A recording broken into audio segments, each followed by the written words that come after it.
Fait que tout d'abord, officiellement, bienvenue à cet atelier d'exemples de témoignages concrets sur l'importance de maintenir et de développer le lien essentiel à la relation enseignant-élève pour faciliter l'apprentissage dans un contexte à distance. Et je vais me présenter tout d'abord. Je suis Stéphanie Dionne. Ça fait 18 ans que je contribue à l'intégration des technologies dans le milieu de l'éducation. Aujourd'hui, je contribue particulièrement au développement de l'école branchée et je suis particulièrement attentive à l'importance et à vous inviter à développer la relation école, famille, communauté et à accompagner les parents à l'ère du numérique parce que pour moi, c'est tous ensemble qu'on va avoir un impact incroyable sur le bien-être et la réussite des jeunes. Puis je pense que c'est ça qui est au cœur de nos préoccupations dans le milieu de l'éducation. Donc, je vous invite à développer cette relation-là. Fait que je vous souhaite de vous sentir vraiment accueillis et appuyés au travers de tout le contexte de conférence qu'on a préparé, Maxime et moi, pour vous. L'école branchée, Maxime, avant de présenter l'école branchée, je vais te laisser te présenter quand même. Bien, merci beaucoup, Steph. Je suis en train de donner les droits de partage au cahier du participant. On avait oublié ça, Stéphanie et moi, Fudge! dans la foulée du remaniement de notre atelier. Hein. Ça me fait vraiment plaisir d'être parmi vous en remplacement de ma chère collègue et directrice générale Audrey Miller. Je me nomme Maxime Laflamme, je suis le conseiller pédagogique de l'école branchée. Enseignant au primaire de formation. Donc, je suis avec la merveilleuse équipe de l'école branchée depuis maintenant 3 ans, où j'œuvre à, oui, former les enseignants, surtout depuis mars 2020. Hein, c'est incroyable tout ce qui s'est fait en termes de formation à distance. C'est moi aussi qui écrit, donc le rédacteur en chef des guides pédagogiques Scoop. Scoop, c'est quoi? Pour ceux et celles qui ne le connaissent pas encore, ce sont des guides qui tirent profit de l'actualité pour développer des compétences disciplinaires et numériques des élèves du primaire et du secondaire. Donc, je bâtis des parcours d'apprentissage actifs. Il y a des micros qui s'ouvrent hein, par-ci, par-là, donc je m'entends en double. J'aimerais bien que les micros demeurent fermés si ça ne vous dérange pas pendant la présentation. Il y aura des moments vraiment précis pour les ouvrir durant notre séance. Yes. Donc, je parlais de pédagogie active. Je suis un grand fan de pédagogie active. D'ailleurs, j'ai un live, hein, un mercredi sur 2 sur Facebook, la page Facebook de l'École branchée, Passion Pédagogie active, où je reçois des invités, puis ensemble, on parle de mes 5 clés de pédagogie active.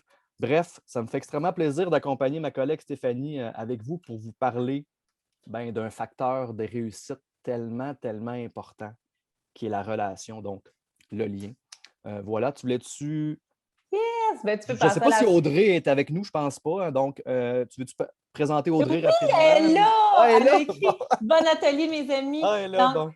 ça va nous permettre, tu peux passer à la prochaine acétate, mais notre collègue Audrey Miller, pour moi, c'est l'ADN de l'école branchée. Elle est là depuis toujours. C'est elle qui veille à penser à tout ce qui peut avoir un impact super important sur le développement de votre expertise à l'ère du numérique. Et c'est elle qui va tenir la ligne éditoriale, entre autres, de notre magazine École branchée, qui est publié 3 fois par année. Donc, depuis plusieurs années, on le dit, pour nous, à l'École branchée, les défis à l'ère du numérique sont d'abord humains, ils sont aussi relationnels et c'est avec ça en tête qu'on vous accompagne, qu'on accompagne tous les acteurs du milieu de l'éducation à développer votre expertise professionnelle à l'ère du numérique. Puis, je vais vous lancer 2 invitations aujourd'hui. Premièrement, à aller sur écolebranchée.com/hebdo. Je suis convaincue que Maxime ou Audrey vont vous partager le lien. Et c'est par courriel que vous allez pouvoir recevoir toute l'actualité pédagogique à chaque semaine qu'on prépare pour vous. Ensuite, je vous invite à vous brancher avec nous via la page Facebook. Maxime vous l'a dit un peu plus tôt, on vous propose des lives, on vous envoie toute l'actualité également pédagogique qu'on fait pour vous à cet endroit-là. Et donc, vous serez informés autant sur les formations qu'on propose, qui sont des formations Créacan, d'1 heure ou de 3 heures en format sprint. Et vous allez être informés aussi de toutes les sorties du magazine École branchée. Donc, l'hebdo et la page Facebook pour rester connecté avec nous, c'est super important. Le haut clap, on l'a fait un petit peu plus tôt. Maxime, on va passer tout de suite au vif du sujet. Qu'est-ce qu'on a à vous proposer maintenant? Bien, ça va se faire en 4 blocs et dès maintenant, vous pouvez vous connecter au cahier du participant avec monurl.ca/sommet lien. C'est drôle, je suis déjà en train de vous imaginer, en train de vous ouvrir un nouvel onglet puis de taper l'adresse ou de scanner le code QR avec notre petit dinosaure. Le premier bloc, c'est une introduction où les enseignants vont partager comment ça s'est passé pour eux, le transfert vers un enseignement à distance.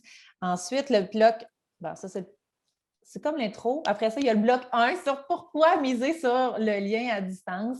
Le bloc 2, c'est sur comment le développer et garder le lien. Vous allez voir une richesse incroyable dans ce qu'ils ont mis en place pour le développer et le garder vivant à distance.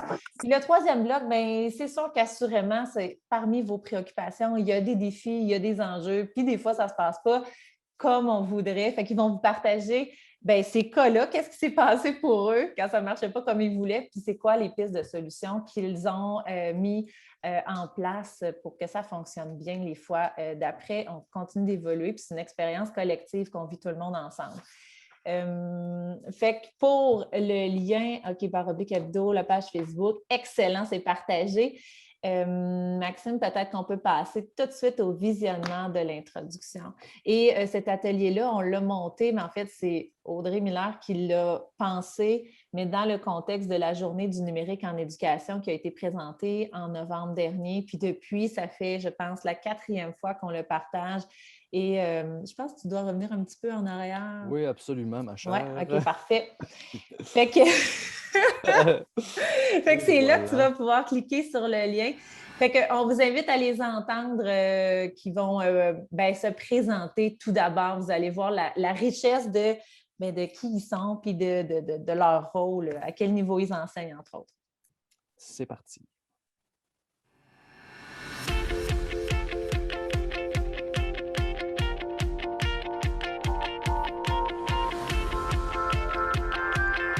Salut, je m'appelle Mira Auvergnat-Ringuette, j'enseigne en 4e année à l'externat Saint-Jean-Vermance. Moi, c'est François. Je suis enseignant en 5e année à l'école L'Arpège, au Centre de service des Patriotes. Je m'appelle Julie Chandonnet, j'enseigne en 6e année à l'école Saint-Denis-Gardeau. Mon nom est François Pichette, j'enseigne à l'Académie Sainte-Marie, commission scolaire des premières seigneuries. Je m'appelle Véronique Dinel, je suis enseignante à l'école Vanguard, qui est une école spécialisée pour des élèves qui ont de graves troubles d'apprentissage. Moi, c'est Véronique Boivin. J'enseigne à l'école secondaire de la Seigneurie à Beauport. Je m'appelle Pierre-Olivier Cloutier, je suis enseignant de sciences en 4e et 5e secondaire à l'école secondaire Mont-Saint-Sacrement.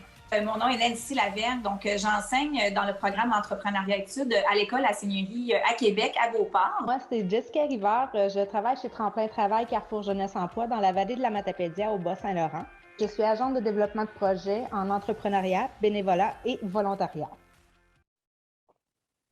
Voilà. C'est autant la richesse de tous nos invités. Donc, dans le bloc 1, Maxime. Avant de commencer le bloc 1, Stéphanie, tu aurais envie de nous présenter les résultats du WooClap ou tu veux attendre un peu plus tard? On l'a fait tantôt dans le début, honnêtement. Je passerai go. Pas de problème. Pas de problème. Donc, on va commencer avec le premier bloc. Chacun des intervenants que vous venez de voir va donner un peu, va vous partager ses témoignages de comment il a vécu ça. Donc, le pourquoi, le bloc 1. Votre intention d'écoute, qu'est-ce que vous avez à regarder précisément. Donc, on va écouter ensemble les différentes situations vécues qui démontrent à quel point c'est important de développer le lien. Il y a encore une fois un micro d'ouvert quelque part dans l'univers. Il n'y a pas de problème. Merci, ça a été arrangé. Donc, puis, Maxime, une seule instruction avant que ça parte. Le cahier du participant vous donne accès au document dans lequel vous pourrez annoter, qui est le bloc 1. Donc, on vous invite à cliquer sur ce lien-là et à basculer justement sur le bloc 1, sur l'importance de bâtir le lien. Et durant votre écoute, allez-y, couchez vos pistes de réflexion, vos questions. Puis après le bloc 1, on ouvre les micros. On veut entendre 1 ou 2 personnes en fonction du temps qu'on a. Mais allez-y. On va vous lire en direct. En fait, ça s'est passé comme, j'imagine, la plupart des cas. Là. Surprise! Il y a un cas dans ta classe. On ramasse nos affaires, puis on appelle les parents, puis on leur envoie un message, en fait, puis tout le monde s'en va chez eux. Puis ensuite, ben là, c'est ça. Tu réponds à toutes les 3 millions de questions que tes enfants ont. Puis tu essaies de les rassurer comme tu peux, mais en même temps, tu ne peux pas leur cacher non plus. Tu sais, je dirais, non, tu ne pourras pas aller faire tes sélections de soccer ce soir. Je suis en pleine forme. Moi, je ne suis pas malade. Je passe un test aussi, qui demeure négatif. Je dois quand même enseigner. Donc, j'enseigne de la maison à des élèves qui sont en classe. Je dirais que ce qui m'a sauvé au printemps, des essais qui n'ont pas bien fonctionné, c'est le lien que j'avais justement avec mes élèves. Tu sais, ces élèves-là, on les avait eus jusqu'au mois de mars. On était tissés serrés, je vous dirais, pour beaucoup de ces élèves-là, puis on était tous dans le même bateau, là. On vivait une situation inconnue, puis le fait que le lien était déjà présent avec les élèves, ça m'a beaucoup aidé. Là, cette année, le lien est plus fragile. On a eu moins de temps en classe. Rapidement, on est basculé en mode hybride, virtuel, réel. Et là, ben, j'ai des élèves, moi, qui, avec l'horaire de cours, qui peuvent être 3-4 cours en ligne à la maison de suite. C'est excessivement tough. Tu veux que ça soit agréable aussi pour tout le monde, puis que ça leur tente d'être là avec toi. Fait que, s'ils ne sentent pas que la connexion est là, puis que tu as juste le goût de leur garrocher des exercices de français puis de maths, ben c'est pas super évident. On pense à notre nombril un petit peu des fois, là, puis c'est normal parce qu'on veut que nos élèves réussissent bien, puis on veut que ça fonctionne bien, puis qu'on veut passer toute notre matière. Mais il faut prendre en considération que la réalité de l'élève n'est pas la réalité de l'élève en classe. Le non-verbal est nécessaire dans une classe. Je veux dire, tu es capable de voir si un élève tombe dans l'une, tu es capable de voir si un élève suit la parade. Le contact visuel, ça fait foi de tout dans notre métier, dans notre profession. On a besoin de ce contact-là. Maintenant, on ne l'a plus. Quand il est à distance, le contact que tu as, c'est un petit carré dans un Zoom, un petit carré dans un Teams ou dans un Google Meet. Parfois, la caméra fermée, parfois le micro fermé. Donc, c'est complètement un autre univers de contact. Là, je me suis rendu compte aussi que des fois, qu'il y en a qui venaient, qui se connectaient juste pour me dire qu'ils s'ennuyaient ou me dire qu'ils avaient fini un livre ou pour me dire qu'il se passait quelque chose parce qu'on se rend compte que, oui, l'enseignant est là pour transmettre de l'information ou enseigner, mais il y a le lien affectif aussi qui reste. Mais c'est la même chose en classe. T'en as tout le temps 3-4 qui traînent en arrière, qui vont t'aider à replacer les affaires, puis ils ont le goût de jaser, mais ils ont juste le goût d'être là avec toi puis d'avoir un petit moment solo aussi. Donc, si tu bâtis ton cours comme si tu voulais envoyer de la théorie, puis après ça, ils se lancent en exercice, le lien n'est pas là.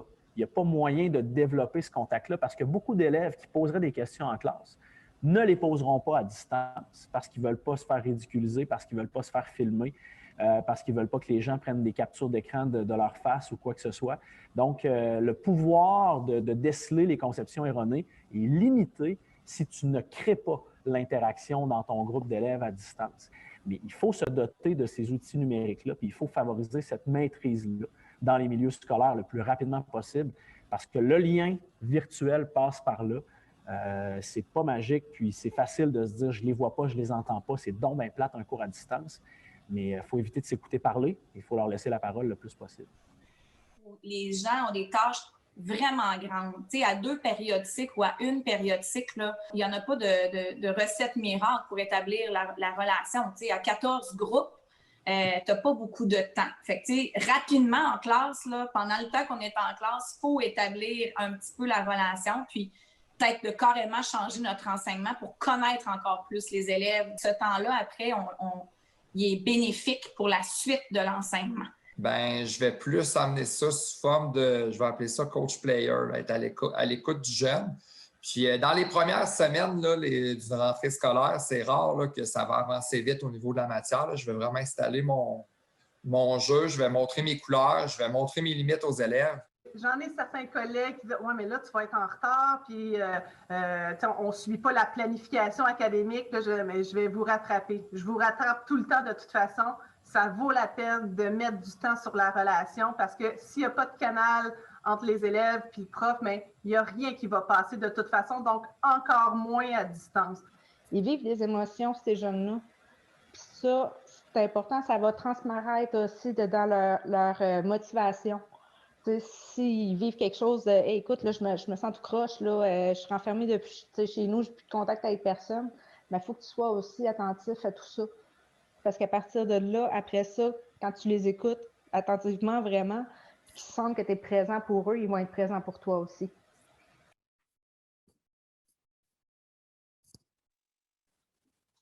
Comment ça se crée, comment ça se maintient, ce lien-là? Oui, ça repart toujours automatiquement. Ça m'arrive toujours. Alors, c'est tellement beau et riche de vous voir documenter dans le cahier qu'on a créé pour vous, mais on serait curieux maintenant d'avoir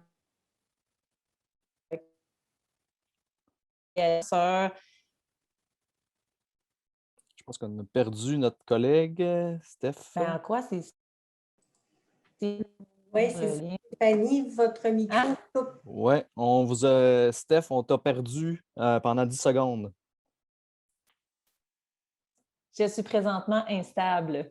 OK. Ben, ce que ma collègue Stéphanie nous disait avec sa voix saccadée, finalement, on vous laisserait ouvrir peut-être 1 ou 2 micros. On vous pose une question. Qu'est-ce qui est si important dans le maintien de la relation pour vous avec vos élèves qui vivent leurs apprentissages à distance?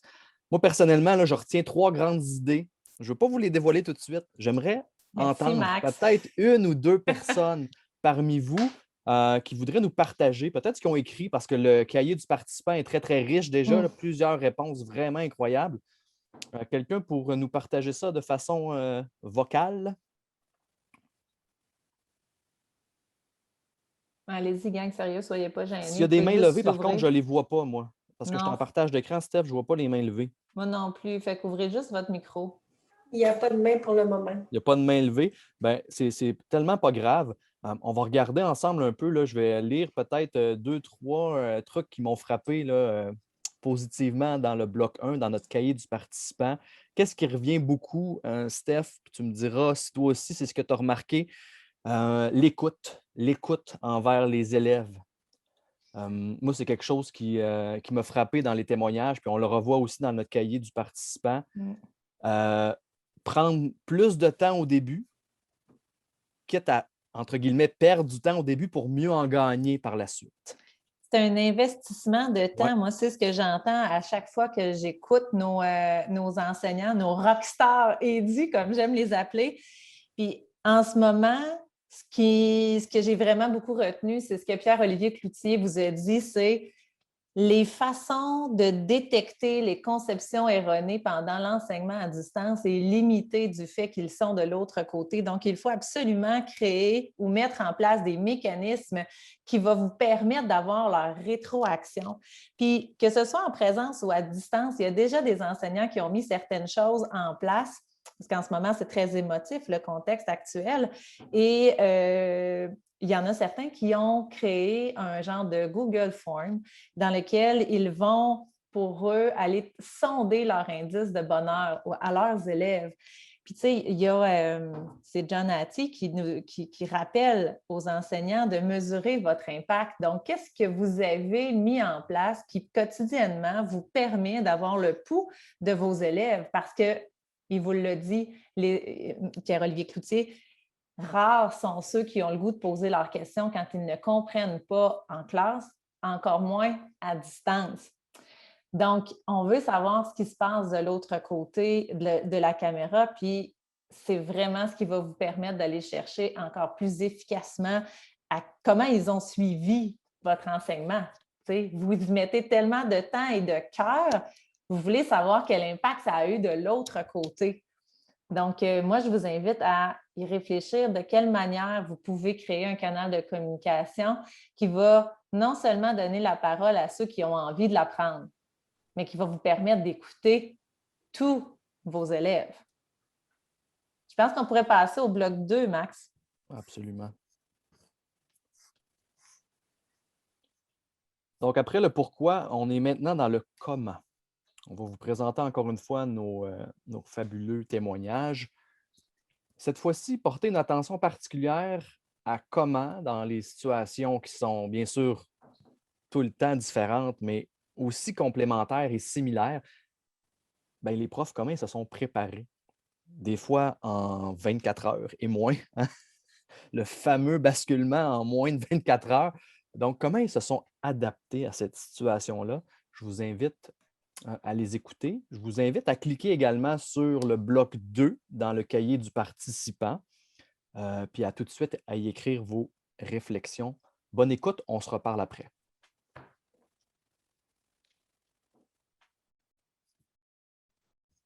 Comment ça se crée, comment ça se maintient ce lien-là à distance?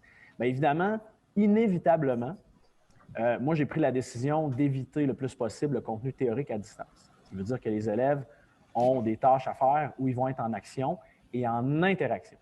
Ça veut dire qu'il faut qu'ils travaillent, ils peuvent travailler en petits groupes d'élèves eux-mêmes. Ils se montent un petit groupe de travail, puis moi, je me promène dans les différents petits groupes de travail pour aller sonder ce qu'ils font, aller voir qu'est-ce qu'ils font, discuter avec eux. Donc ça, il faut qu'ils soient en action inévitablement. C'est pas magique, hein, parce que quand tu n'es pas dans le Google Meet, tu ne sais pas ce qu'ils font, tu ne sais pas de quoi ils parlent, tu ne sais même pas s'ils interagissent ensemble. Donc, il faut apprendre à faire ce deuil-là. Il faut apprendre à lâcher prise sur le contrôle que les élèves sur le contrôle du travail des élèves à distance. C'est certain que nous, ici à l'école, ce qui est facilitant, c'est qu'ils ont tous leur iPad dans ma classe. Donc, j'ai fait des pratiques Teams.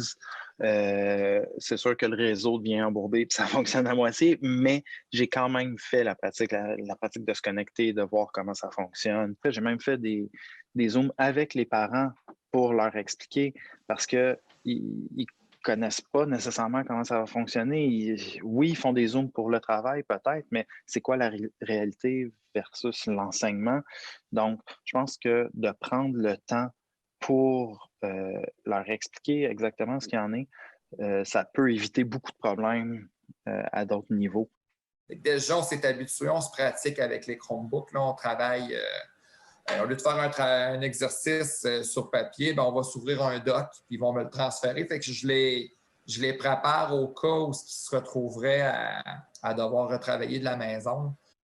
Moi, c'est sûr que tout mon mois de septembre s'est passé à les préparer, ne sachant pas ce qui allait arriver, ne sachant pas si on allait fermer ma classe, si j'allais avoir des codes, peu importe. Là, je les ai préparés pour qu'on n'ait pas à revivre cette urgence-là qu'on avait au printemps dernier, où est-ce que là, on ne le savait pas trop. Puis on l'a fait en classe comme si on serait à la maison, en fait, pour que, mais toutes les erreurs techniques ou toutes les drôleries, là, OK, je fais des faces drôles sur ma visioconférence, et ainsi de suite.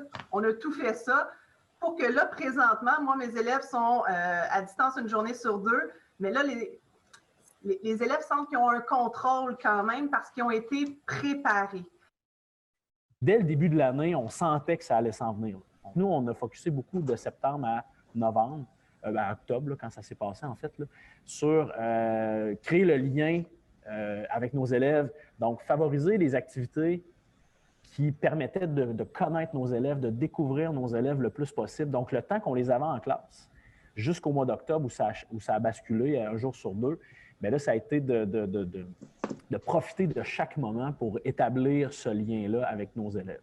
Avec la direction, on a fait un peu le portrait de notre classe là, déjà au lieu des premières communications, vu que ça a été déplacé. Puis, lors de cette rencontre-là, on a fait un plan d'enseignement à distance. Donc, on a déjà eu une idée quand même d'un horaire selon les seuils minimaux là, qui sont demandés.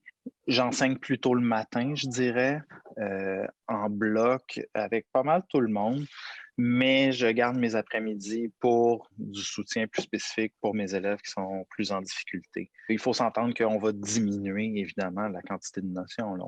Bien, on était quand même près dans le sens où j'avais enseigné à distance quand même au printemps. On utilisait déjà le portfolio CISA, donc ça, c'était bien démarré en classe. Tu regardes tout ça, puis tu fais comme, bon, par où est-ce que je commence? Je suis retournée chez moi, J'ai sorti mes affaires, j'ai regardé premièrement dans l'horaire, puis on gardait tous les spécialistes au même endroit.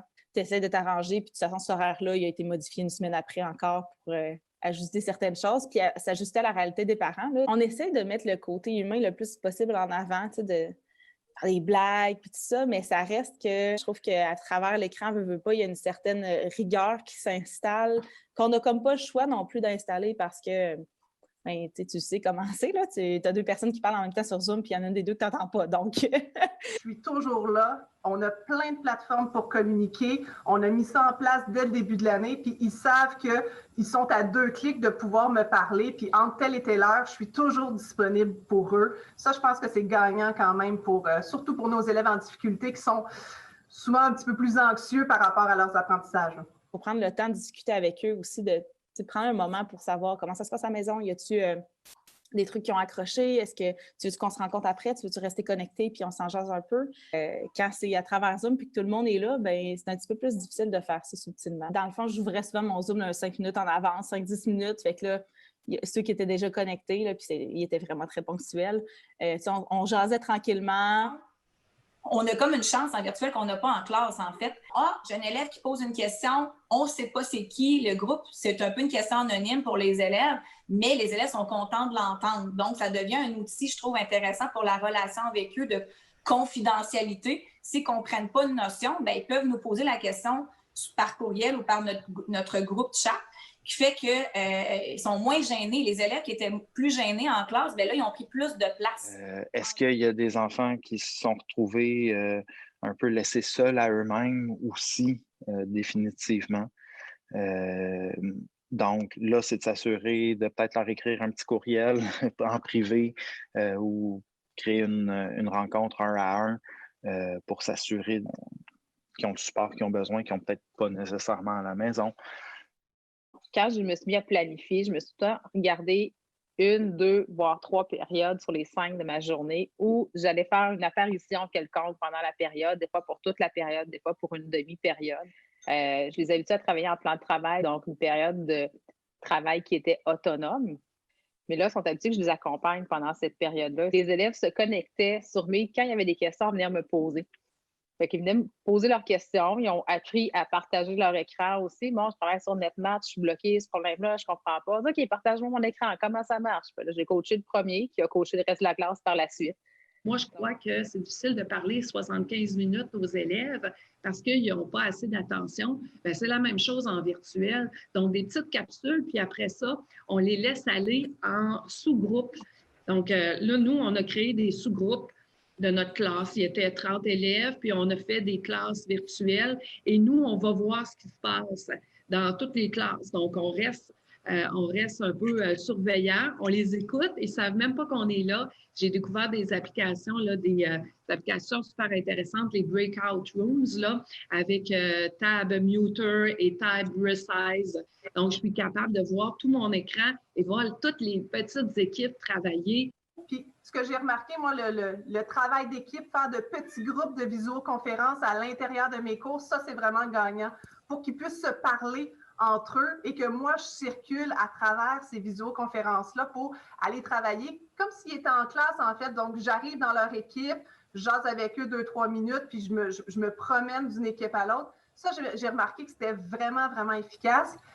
Puis, il reste aussi quand même, tu sais, les élèves qui sont un petit peu plus gênés, qui ont un petit peu plus de difficultés, de prendre du temps quand même dans la journée pour rencontrer ces élèves-là de façon individuelle, pour qu'ils soient en mesure de nous ventiler un petit peu ce qui se passe, de la façon qu'ils se sentent par rapport à ça.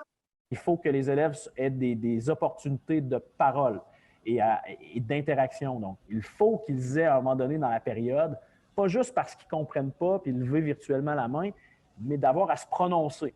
Donc, de faire un tour, de dire, OK, je vais cibler quelques élèves et je vais leur demander de prendre la parole. Et ça peut se faire par le micro, ça peut se faire par un chat, ça peut se faire aussi par des outils où les élèves vont avoir à répondre à un sondage. Donc là, ben, de façon interactive, il y a une question qui est posée en lien avec la thématique du cours. Les élèves répondent. On affiche les réponses des élèves. Il faut qu'on les mette en contexte que, regarde, la réponse que tu vas écrire, ça se peut que tes collègues la voient, comme si tu répondais en classe puis les élèves t'entendaient. Donc, il faut démystifier un peu tout ça. Dans les bons coups qu'on a fait, c'est qu'on a nommé une élève responsable des communications. Fait que c'est cette élève-là qui branchait le mail quand c'est moi qui devais enseigner. Puis elle s'organisait aussi avec l'écran que j'ai une vision de la classe. Et elle gérait aussi mes angles morts. Je disais, madame, là, il y en a une qui a levé la main, vous ne la voyez pas, puis vous, ça fait longtemps qu'elle attend.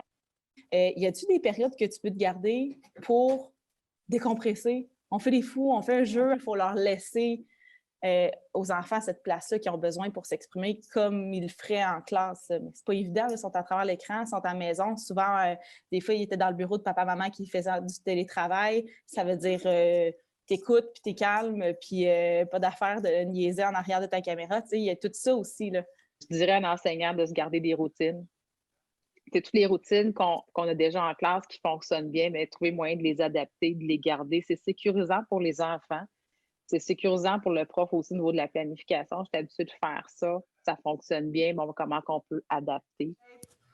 J'essaie de rendre mes cours à distance de la même façon que si j'étais en classe, de leur montrer que c'est pas différent. La seule différence, c'est l'endroit où est-ce que tu es assis. Mais sinon, le reste, je suis là, je fais les mêmes folies, on va faire le même travail. C'est tout aussi important ce que tu fais à la maison que ce que tu fais à l'école. C'est pas moins important parce que je suis pas assis à côté de toi, au contraire. Puis c'est le fait aussi de continuer à avancer. Mais ce qu'il faut comprendre, c'est qu'il a fallu que je mette de côté une certaine partie du contenu du cours de sciences, que ce soit en chimie ou en sciences de 4e, et avoir des activités qui, oui, étaient relativement scientifiques, mais qui, a priori, avaient un seul et unique but, c'était d'apprendre à connaître mes élèves.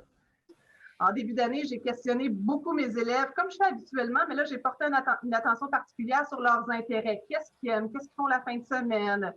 C'est quoi leur passion? Qu'est-ce qu'ils veulent faire plus tard? Pour être capable de m'accrocher à certains éléments pour qu'une fois à distance, mais que je n'ai pas le contact physique, mais au moins j'ai une idée ou j'ai un intérêt ou j'ai un sport que je sais qui aime ou est-ce que je sais que je vais être capable d'entrer en relation d'une façon différente. Donc, c'est dans le très concret, c'est du ludique, c'est de l'activité d'apprentissage par justement l'action. Pédagogie active en classe, c'est nécessaire plus que jamais. C'est différent. Il faut que tu trouves un moyen de les accrocher, de les garder avec toi. L'entrepreneuriat, c'est un très, très, très bon moyen pour les garder avec nous. Puis en entrepreneuriat, bien, il y a 3 mots-clés qu'on a ressortis, puis c'est la créativité, la responsabilité de l'élève, puis la compétitivité. Donc, nous, rapidement, on s'est dit comment on va les garder motivés parce que notre matière, elle n'est pas une matière de base en plus. Donc, c'est sûr que les parents, si on va dire, bien, tu sais, fais tes travaux dans les matières de base. Et pour enseigner en éthique, si on a choisi d'enseigner ces matières-là, c'est que ça touche l'humain. Puis on sait à quel point l'humain, c'est important. Puis des fois, on a rejeté ça dans les programmes du ministère. On a enlevé les cours de formation personnelle. Ils vont revenir, mais on oublie l'humain. Moi, j'enseigne en première secondaire. J'enseigne en 4e secondaire aux mêmes élèves. Je les connais. Donc, c'est sûr que de choisir des tâches où tu peux revoir les mêmes élèves, intervenir auprès de moins d'élèves, mais avec une plus grande qualité, c'est sûr que ça fait toute la différence. Parce que cette année, en 4e secondaire, les petits loups, là, sont 40 dans la même classe. Bien, c'est sûr que si on ne les connaissait pas, d'après moi, on rusherait peut-être un petit peu plus.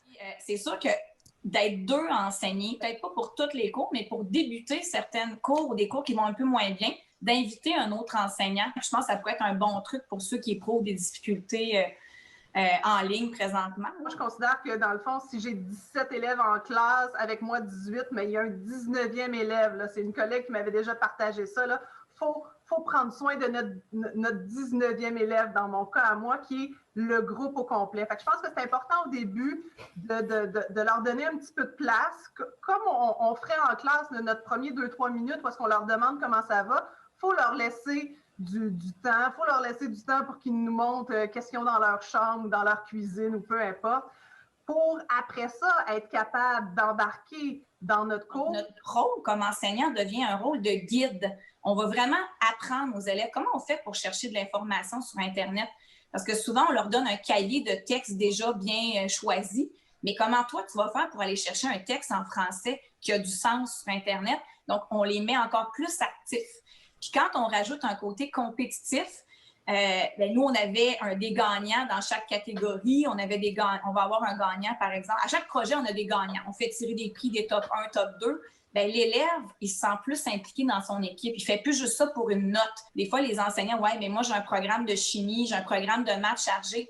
Oui, mais tu peux donner un projet concret. Tu peux donner des capsules pédagogiques et mettre dans les mains des élèves. Montre-moi une notion de français que tu ne comprends pas dans une vidéo et on fait un challenge, on fait un concours de la plus belle capsule vidéo. En sciences, ils peuvent faire une recherche sur un animal et tu vas intégrer toute ta théorie quand même. Ils vont présenter ça en virtuel et là, la responsabilité tombe dans les mains de l'élève. Moi, j'ai souvent la stratégie de les laisser aller. C'est comme, il y en a des fois dans les classes qui ont des gros ballons de yoga puis les élèves s'assoient dessus. Il y a des classes qui sont un peu plus frileux à entrer ce genre de matériel-là parce qu'ils ont l'impression que le ballon va se lancer tout partout.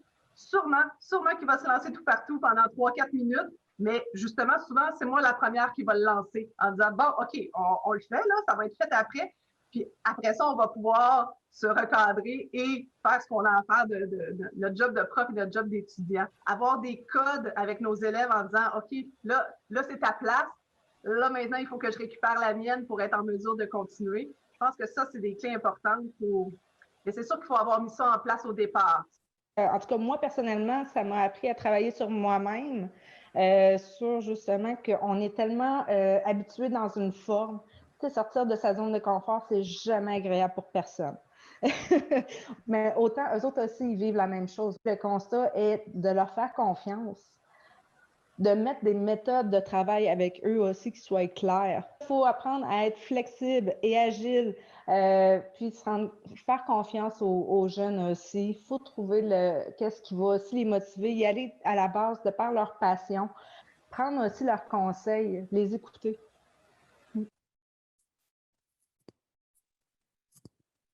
Hey, c'était notre bloc le plus colossal, celui-là. Hey, on aimerait savoir, vous avez encore été en feu dans le bloc 2 du cahier du participant. Est-ce que certains d'entre vous avaient le goût d'ouvrir le micro et nous dire c'est quoi les idées concrètes que ça vous a permis d'avoir de manière à permettre votre relation d'être, même si elle est à distance? Il y a des choses qui ressortent beaucoup, hein, la préparation des élèves. Ça ressort dans plein de commentaires que je lis sur notre bloc 2. Il y a sûrement quelqu'un qui va ouvrir son micro parce que c'est incroyable là, ce que vous avez écrit dans le bloc 2. Vous êtes très, très inspiré. Il y a sûrement une personne qui veut nous partager ça. Ou pas. Tu sais, moi, derrière un silence, je sais qu'il y a des choses qui se développent et qui, moi, j'appelle ça des silences occupés. Je sais que derrière l'écran, il s'est passé quelque chose à entendre ces témoignages-là. Hey, allez-y, monsieur Olivier. Je peux me risquer, effectivement, j'écrivais. C'est un long processus, je suis en secondaire 4. Donc, pour attaquer avec mes élèves, souvent, je m'attends à un minimum et j'ouvre la porte à des outils plus complexes. Par exemple, le montage vidéo. J'offre un montage, mettons, avec PowerPoint. Je montre le minimum, c'est le minimum attendu et je présente d'autres outils. Mais je n'assure pas nécessairement un soutien technique. Si vous allez là, vous assumez votre rôle d'apprenant, je leur montre comment trouver certains problèmes, mais je n'assure pas le soutien technique. Le minimum, c'est ça. Et souvent, mes élèves vont aller dans des directions, vont faire du montage vidéo, mais je ne veux pas être pris à régler leurs problèmes. Je leur dis de façon très claire. Et comme ça, et c'est souvent aussi, c'est à bon niveau, au niveau d'impact sur la note. Je suis en secondaire 4, c'est important. Il faut qu'ils prennent plaisir à découvrir de nouvelles technologies. Et ça aussi, je leur dis, c'est mon minimum. Pour le reste, si vous me faites l'effet voir, ben, tant mieux. Mais ce n'est pas ce qui est important. Et pourtant, dans ce contexte-là, ben, ils s'éclatent. Souvent, ils vont me faire des choses carrément spectaculaires. Bien, c'est de leur... moi, ce que j'entends dans ce que vous dites, c'est de leur laisser la possibilité de s'exprimer au travers de différents outils sans se mettre la pression de devoir devenir l'expert de tous ces outils entre les mains des élèves. Puis je trouve que c'est une façon très, très saine de permettre le développement des compétences numériques sans penser devoir les maîtriser. Et même nous aussi. Et même aussi, comme enseignant, ça enlève énormément de pression. quand Ben je oui. présente comme technopédagogue, je présente un projet à d'autres enseignants, ben, je leur dis, bon, ça, c'est le minimum. C'est le minimum que tu exiges et tu peux avoir tes plus hauts descripteurs si on est en plus une démarche descriptive. Et à partir de ce moment-là, ben, tu vas être surprise, quand c'est une enseignante, tu vas être surprise des résultats. Mais il faut assurer un minimum où tout le monde est confortable, même l'enseignant.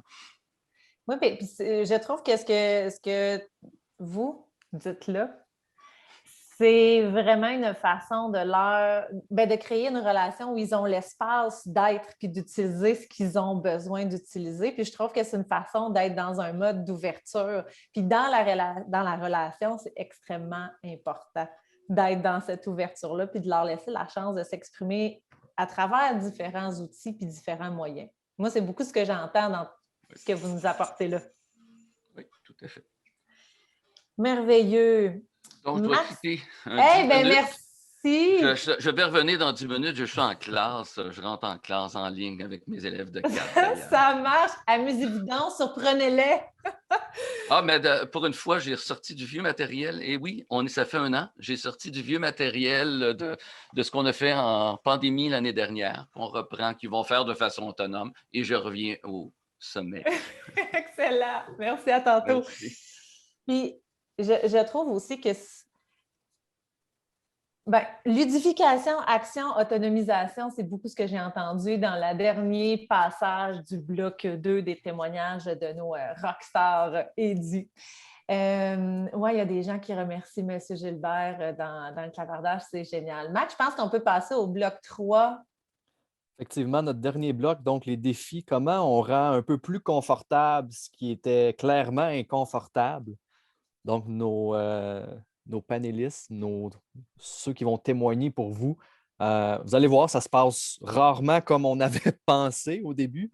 Hein? Surtout, pour tout le monde, c'était la première fois qu'on avait à faire ça.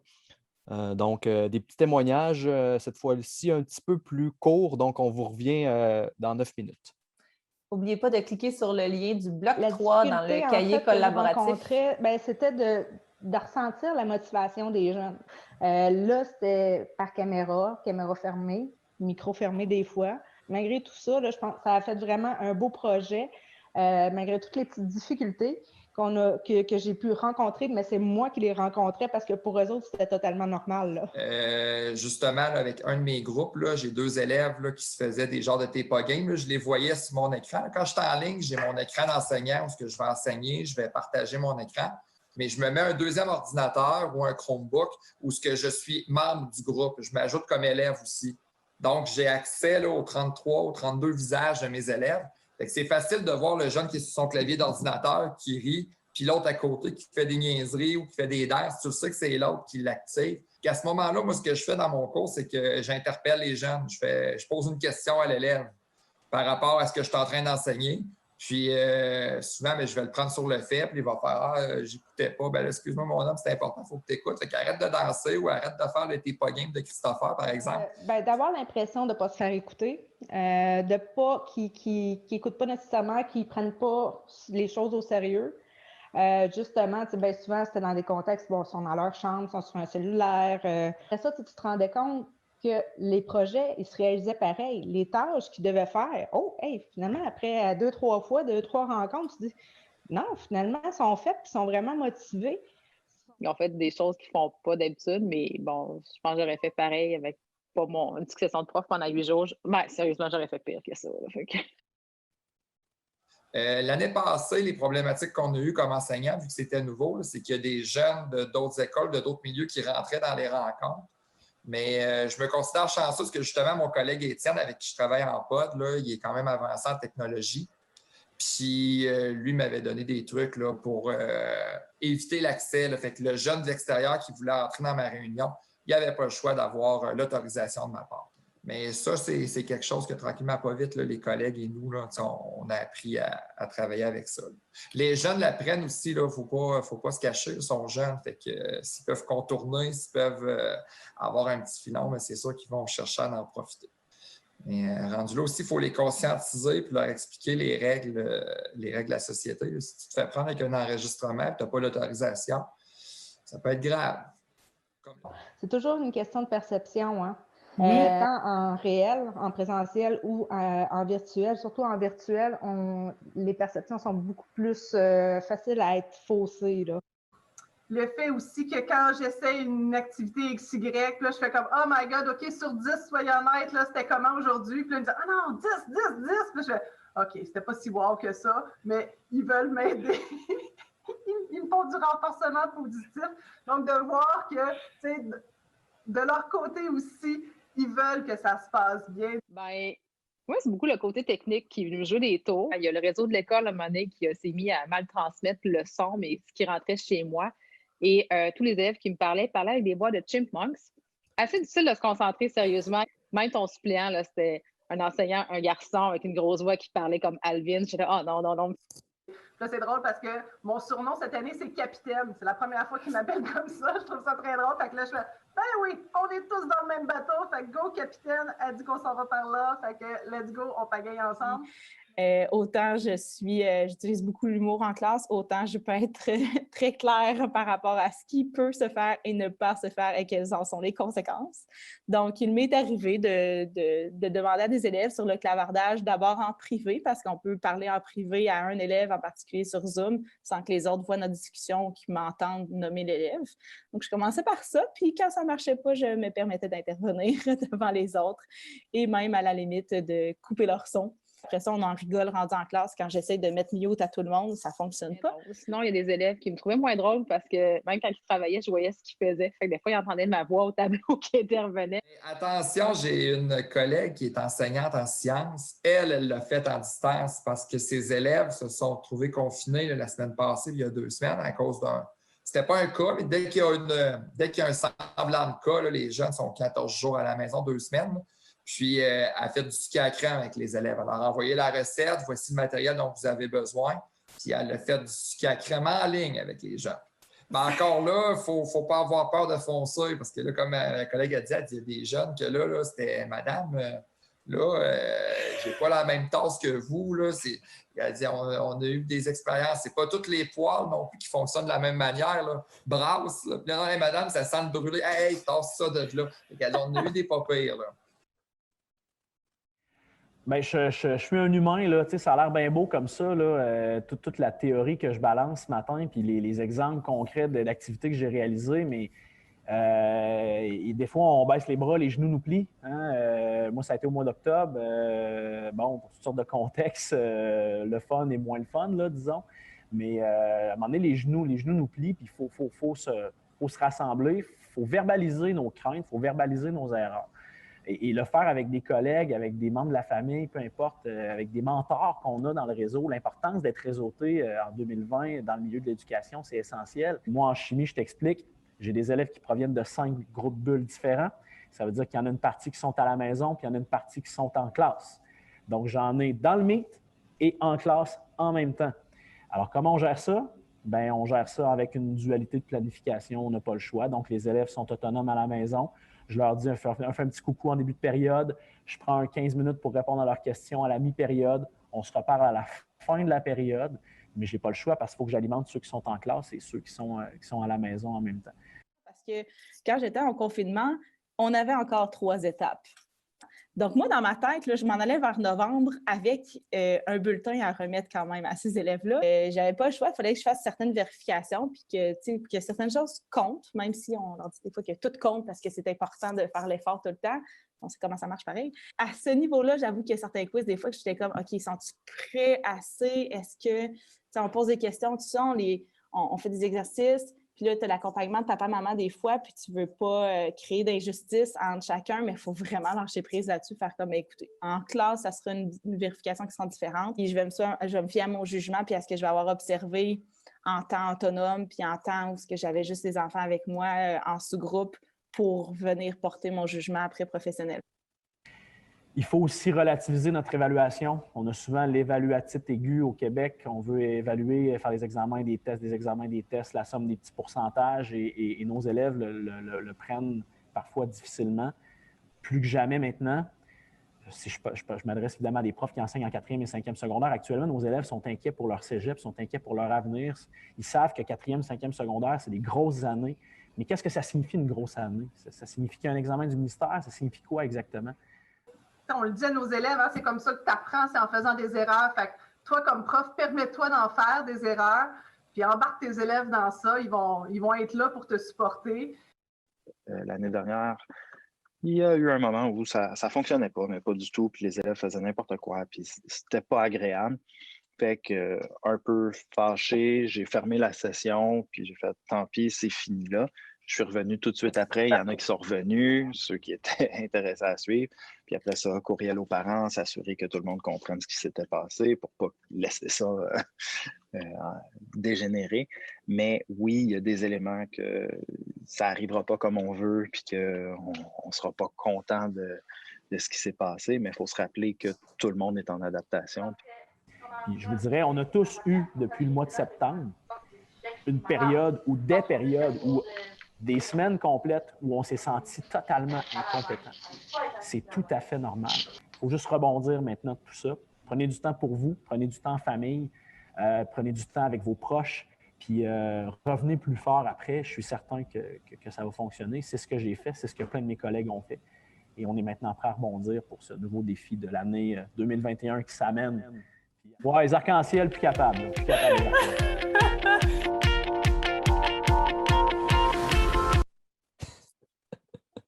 Les arcs-en-ciel, plus capables! Hey, comment ça s'est passé pour le bloc 3 pour vous? Je trouve ça tellement important qu'on le nomme aussi quand ça se passe pas comme on voudrait, quand à un moment donné, c'est l'épuisement qui est là, l'épuisement émotionnel, psychologique, physique qui arrive. Qu'est-ce qu'on fait? Puis je pense que vous avez noté, en tout cas, moi, j'ai vu que vous avez noté plein de choses. Est-ce que... Wow, je m'excuse. Est-ce que vous allez vous permettre de vous tromper, de vous ajuster? Moi, j'aimerais vous proposer, un peu comme ma collègue et j'ai envie de dire amie Amélie Bédard, qui est professionnelle en pédagogie d'inclusion, en inclusion scolaire au Centre de services scolaires des Premières Seigneuries à Québec. Elle dit aujourd'hui, on ne peut plus se passer de planifier autant l'invisible que le visible. Et c'est à la base pour moi de donner la place à tout le monde dans le milieu de l'éducation. Et Maxime, tu pourras tourner vers cette étape de conclusion. Chaque relation compte et est importante en ce moment. La vôtre avec vous-même, hein, pour prendre soin de soi d'abord. Ensuite, avec votre équipe école. Bien, là, il n'y a pas d'ordre dans l'importance des relations, mais chacune d'entre elles est importante. Puis l'équipe école, se souder, s'entraider, enseigner ensemble, ventiler. Puis celle avec les élèves, si on veut que ça se passe bien pour eux, si vous voulez vous assurer de les suivre en fonction de ce que vous créez comme contexte d'apprentissage, pour eux, c'est essentiel de pouvoir les entendre à un certain moment donné. Et j'y crois profondément, le numérique vous donne plus que jamais des outils de savoir où est-ce qu'ils sont exactement et ça va vous permettre de les prendre là où ils sont. Pour que tout ce que vous mettez en place pour eux compte vraiment, puis ait l'impact que vous souhaitez. Puis les parents sont à côté d'eux ou sinon, ils ne peuvent pas être à côté d'eux, mais définitivement, ils peuvent être vos yeux de l'autre côté de la caméra, puis échanger avec vous autant pour vous rassurer que pour vous donner des informations extrêmement judicieuses sur comment ça se passe de temps à autre. Bien, moi, je suis convaincue que ça peut juste vous encourager par rapport à ce que vous faites déjà de bien. Je pense que c'est le point de départ essentiel. Vous êtes extrêmement compétent. Vous êtes plein de ressources, puis je pense que c'est ensemble qu'il faut se le rappeler. Puis la communauté autour, on l'oublie souvent, mais elle peut contribuer à ce que ça se passe bien dans différents contextes. Il y a des régions qui ont travaillé à outiller, à donner l'accès au réseau Wi-Fi, à outiller de façon technologique certains élèves. Mais je pense que juste de se saluer puis se donner une petite tape dans le dos, ça compte aussi vraiment beaucoup. Fait que moi, j'ai envie de vous laisser là-dessus en vous disant, faites-vous confiance, faites confiance aux élèves, écoutez, puis donnez-vous du temps pour que ça se passe bien, vraiment.